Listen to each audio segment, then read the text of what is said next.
नमस्ते साथियों, स्वागत है दिव्य आईएएस पीसेस पर। मैं हूं आर के सर।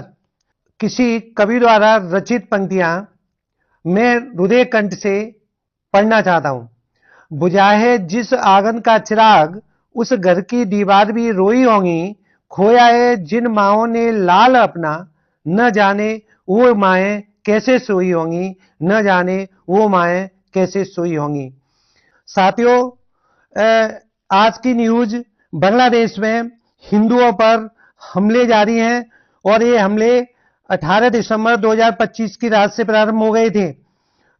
ये इसके संदर्भ में मैं आपको बताना चाहता हूं कि बांग्लादेश एक ऐसा देश था जहां पर कभी रविन्द्रनाथ टैगोर की अमर सोनार बांग्ला की कविताओं से जाना जाता था। आज धार्मिक कट्टरता और अल्पसंख्यक हिंदुओं पर हमलों के लिए जाना जा रहा है। 18 दिसंबर 2025 की रात मयमनसिंह जिले में दोबलिया इलाके में एक ऐसी घटना घटित हुई जिसने पूरी दुनिया को शर्मसार कर दिया। इस घटना ने पूरा मानव समाज को कलंक लगा दिया और ये ऐसा कृत्य है, इससे हिंसक जानवर भी शर्मा जाएं। घटना यह है कि दुबलिया इलाके में एक दीपू चंद्र दास नाम का एक मजदूर जो गारमेंट फैक्ट्री में कार्य करता था, हिंसक भीड़ ने पहले उसे बड़ी बेरहमी से पीट पीट कर मार डाला और फिर जो शेष सांसें रह गई थी उसके बावजूद उसे पेड़ से बांधकर उसको जिंदा जला दिया। दीपू का कसूर सिर्फ इतना था कि वो गरीब था, एक मजदूर था, एक हिंदू परिवार से संबंध रख रहा था और साथ में एक अच्छा इंसान था। जिहादी लोगों ने पागलपन में आकर उस दीपू चंद को आग के हवाले कर दिया और इस प्रकार की अन्य घटनाएं अभी जारी हैं और कई क्षेत्रों में इस प्रकार के हिंदू परिवारों पर हमले हो रहे हैं। घटना के अगले दिन पुलिस पहुंची, न कोई रिपोर्ट लिखी गई है और न कोई भी गिरफ्तारी हुई है। बताइए कैसे दीपू चंद जैसे मामलों में उसके परिवार को न्याय मिल पाएगा। हिंदुओं पर ये हमले कोई नए नहीं है। इस प्रकार के हमले शेख हसीना सरकार, जो कि जुलाई 2024 में अपदस्थ कर दी गई थी, यानी हटा दी गई थी। एक छात्र आंदोलन ने पागलपन में आकर एक लोकतंत्र के द्वारा चुनी हुई सरकार को गिरा दिया था और शेख हसीना इसमें भारत में शरण पाए हुए हैं। हिंदुओं पर इस प्रकार की घटनाओं के अनेक एग्जाम्पल हैं, जैसे उत्सव मंडल की हत्या सितंबर 2024 में, लालचंद की हत्या जुलाई 2025 में, हरधन राय की हत्या अगस्त 2024 में और राहुल आनंदा जो कि वहां के एक कवि थे, उनकी भी हत्या बेरहमी से कर दी गई। और इन सभी का पैटर्न ऐसा ही था जैसे दीपू को जिस पैटर्न पर मारा गया था। पहले ये उन्मादी या जिहादी लोग हैं, ईश निंदा का आरोप लगाते हैं, ये जो कि सरासर झूठा होता है, और फिर भीड़ इकट्ठा करते हैं, फिर उनको पीट पीट कर मारते हैं। अगर उनके परिवार वाले बचाने आते हैं या पड़ोसी बचाने आते हैं तो उनके ऊपर भी हमला किया जाता है और उन्हें और उसको आग के हवाले कर दिया जाता है। तो ये पैटर्न इन जिहादियों का इसी प्रकार बना हुआ है। अगस्त 2024 से अब तक 27 जिलों में हिंदुओं के ऊपर हमले हुए हैं। हजारों संख्या में रिपोर्टें हैं। मंदिर तोड़े गए हैं, घर लूट लिए गए हैं, महिलाओं का अपहरण हुआ है, बच्चियों के साथ बलात्कार और पीट पीट कर मारना जैसी घटनाएं तो आम हो गई हैं। मैं पूरे विश्व से पूछना चाहता हूं, भारत को धार्मिक सौहार्द का पाठ पढ़ाने वालों पश्चिमी देश अब क्यों चुप हो? क्या इसलिए क्योंकि हिंदुओं की हत्या हो रही है?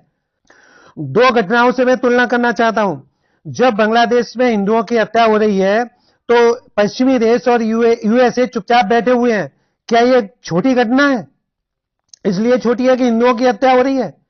तो मैं दूसरी घटना, जो कि 2001 में यूएसए पर हमला हुआ था, तो वो हमला तो बहुत छोटा था, वो बड़ी घटना कैसे मान ली गई? जब विश्व के लिए वो बड़ी घटना है तो ये भी बहुत बड़ी घटना है जो हिंदुओं के ऊपर बांग्लादेश में हमले लगातार हो रहे हैं। तो विश्व जितने भी संस्थाएं हैं और विश्व के देशों को आकर कड़ी निंदा करनी चाहिए और इस प्रकार की जिहादी घटनाओं पर अंकुश लगाना चाहिए। अब मैं ये बताना चाह रहा हूं, ये जो जिहादी लोग हैं ये इसलिए भड़के हुए थे क्योंकि कुछ दिन पहले उस्मान हादी, जो कि एक छात्र पार्टी, इंकलाब हुंजा नाम की पार्टी है, छात्र पार्टी है, उस पार्टी का ये स्पोक पर्सन था, इसको गोली मार दी गई थी और इसकी मौत 18 दिसंबर को हो गई है। और इसी उन्माद भीड़ के लोगों ने इस दीपू को मारा था। लेकिन उस्मान हादी की मृत्यु से दीपचंद का क्या लेना देना, वो तो एक मजदूर था। उस्मान हादी की मौत का जिम्मेदार चाइना, पाक, आईएसआई, यूनिस का गठजोड़ है, जो बांग्लादेश को अस्थिर करना चाहते हैं।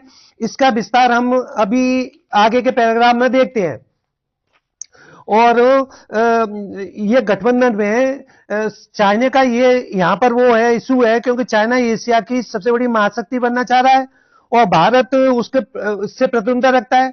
जो भारत की आर्थिक स्थिति लगातार बढ़ती जा रही है, तो चाइना किसी न किसी प्रकार भारत को अस्थिर करना चाह रहा है और इसके लिए वो पाकिस्तान और बांग्लादेश जैसे देशों को उकसाकर या भड़काकर भारत को अस्थिर करना चाहता है। इसी प्रकार पाकिस्तान भारत को अस्थिर करना चाहता है। ऑपरेशन सिंदूर में मुंह की खानी के बाद में उसके आतंकवादी कैंपों को तबाह कर दिया और वैश्विक जनमत का भी दबाव है। चूंकि पाकिस्तान की आर्थिक स्थिति डाउन है, उसको कोई कर्ज देने तैयार नहीं है। आईएमएफ जैसे फाप्ट जैसी संस्थाएं इसको ग्रे लिस्ट में डाल देती हैं, क्योंकि आतंकवादी कैंप वहां रहते हैं।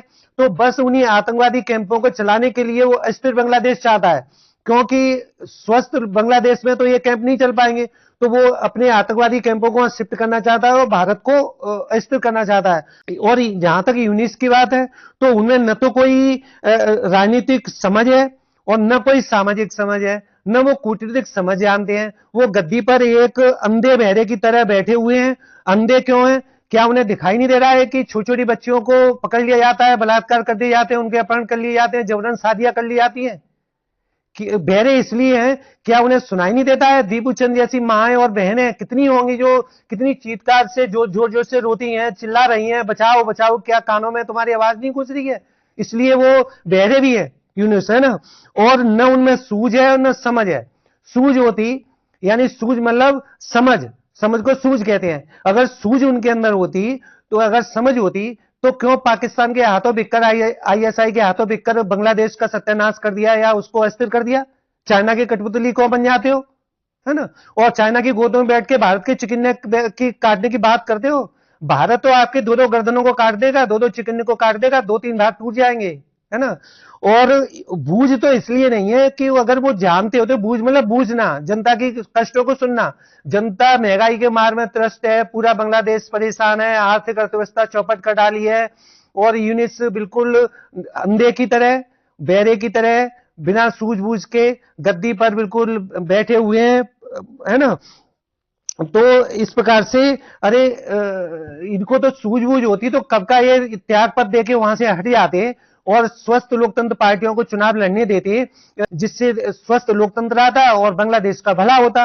लेकिन अगर वो इस प्रकार से चुपके रहेंगे, तो वो ये जेनजी एक दिन भड़क जाएंगे और ये जिहादी तत्व ऐसे दौड़ा दौड़ा कर मारेंगे, जैसे कि नेपाल में जेनजी ने भ्रष्ट मंत्रियों को दौड़ा दौड़ा कर पीटा था। तो इस यहां पर मैं जैसे एक कविता सुनाना चाहता हूं, और ये किसी कवि के द्वारा लिखी गई, ये रुधे हुए कंठ से मैं कहना चाहता हूं, पंक्तियां पढ़ना चाह रहा हूं। बुझाए जिस आंगन का चिराग, उस घर की दीवार भी रोई होंगी। खोया है जिन माओं ने लाल अपना, न जाने वो माएं कैसे सोई होंगी। और यहां पर देखिए ये छात्र भी कितने वो हो गए हैं, ये छात्र हैं और ये इनको बिल्कुल भी समझ नहीं आ रही है। वो अपने घर को ही जला रहे हैं और अपनी जनता को ही वो तोड़ रहे हैं, अपनी बांग्लादेश की संपत्ति में ही आग लगा रहे हैं, जो उन्हीं की संपत्ति है। इतनी तो समझ होनी चाहिए। छात्र कैसे, है ना। यहां तो वही पंक्तियां फिट होती है, घर को लगा दी आग घर के चिरागों ने। अब मैं विश्व के देशों से या विश्व की संस्थाओं से, यूएनओ और वर्ल्ड बैंक से अपील करना चाहता हूं, वो बांग्लादेश की परिस्थितियों पर ध्यान रखे और हिंदुओं पर जो अत्याचार हो रहा है उसकी कड़े शब्दों में निंदा करे। यूएनओ अपना डेलीगेशन भेजे, बांग्लादेश पर दबाव डाले, और ये घटना बहुत मानवता को संसार करने वाली है। तो बस इन्हीं बातों से हम बात को समाप्त करते हैं।